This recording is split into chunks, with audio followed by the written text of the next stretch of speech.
Welcome back to Literacy Exploration. Today, we are diving deep into the world of Shakespeare's Hamlet, a play that has intrigued and fascinated readers and audiences for over 4 centuries. We'll explore the central themes that drive this iconic tragedy and discuss how they resonate with us even today. So grab a cup of tea, sit back, and let's unravel the mysteries of Hamlet together.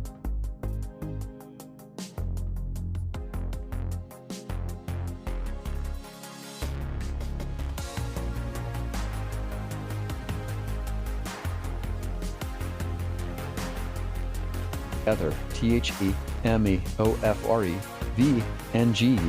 One of the most significant themes in Hamlet is revenge. The play opens with the ghost of King Hamlet revealing to his son, Prince Hamlet, that he was murdered by his family Claudius, who now sits on the throne. This revelation sets Hamlet on a hunt for revenge, but it's not a straightforward path.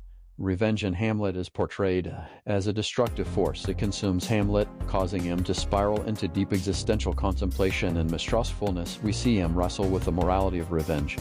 To be or not to be? That's the question. A line that has become synonymous with the mortal dilemma of action versus inactivity. But Hamlet is not the only character driven by revenge. Laertes and Fortinbras also seek revenge for their father's deaths, providing a contrast to Hamlet's hesitance and soul-searching. Shakespeare uses these parallel plots to show the complexity and futility of revenge. It leads not to justice but to a tragic ending for nearly every character involved. T-H-E-M-E-O-F-M-A-D-N-E-S-S. Another witching theme in Hamlet is madness.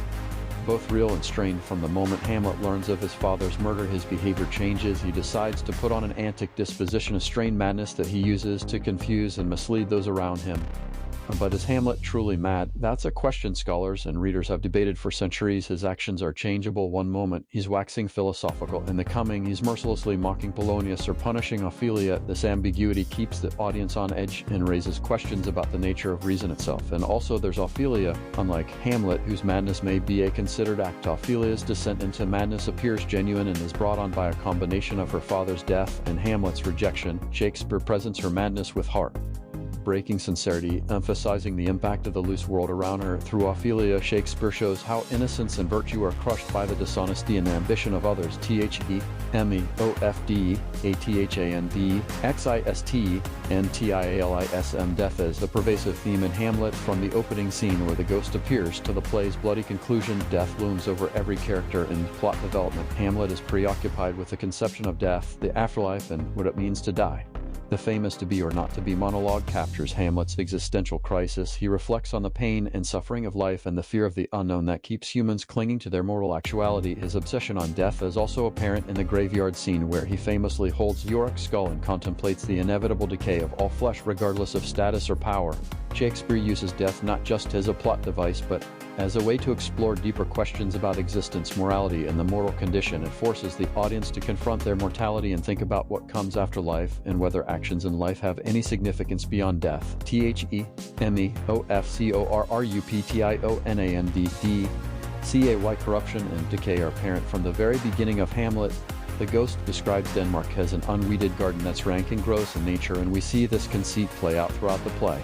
The moral decay starts at the top with Claudius, whose murder of his family, King Hamlet, sets off a chain reaction of dishonesty, betrayal, and moral compromise. This theme of corruption extends beyond the court and into the particular lives of the characters. Polonius spies on Hamlet, Rosencrantz and Guildenstern betray their friendship for political favor, and indeed Hamlet himself becomes embroiled in the moral rot, resorting to dishonesty and manipulation. Shakespeare uses these elements to show how corruption spreads like a complaint, infecting everything it touches until it eventually leads to ruin. T-H-E-M-E-O-F-A-P-P-A-R-A-N-C-E-B-S-R-E-A-L-I-T-Y. Appearance versus reality is another pivotal theme in Hamlet. Nearly every character in the play is hiding something. Claudius presents himself as a just king, but he hides his regicidal guilt. Polonius appears to be a pious advisor, but he's actually a meddling schemer.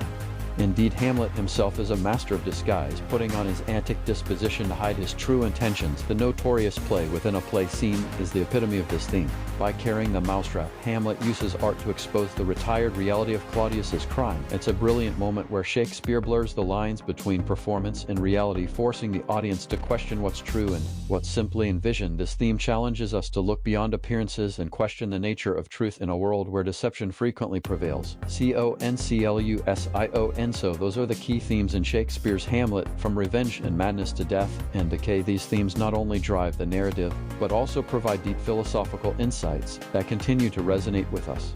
Shakespeare's genius lies in his ability to tap into the moral psyche and present themes that are dateless and universal. Still, don't forget to like, subscribe. If you enjoyed this disquisition of Hamlet, partake your studies in the commentary. What themes stand out to you the most in Hamlet?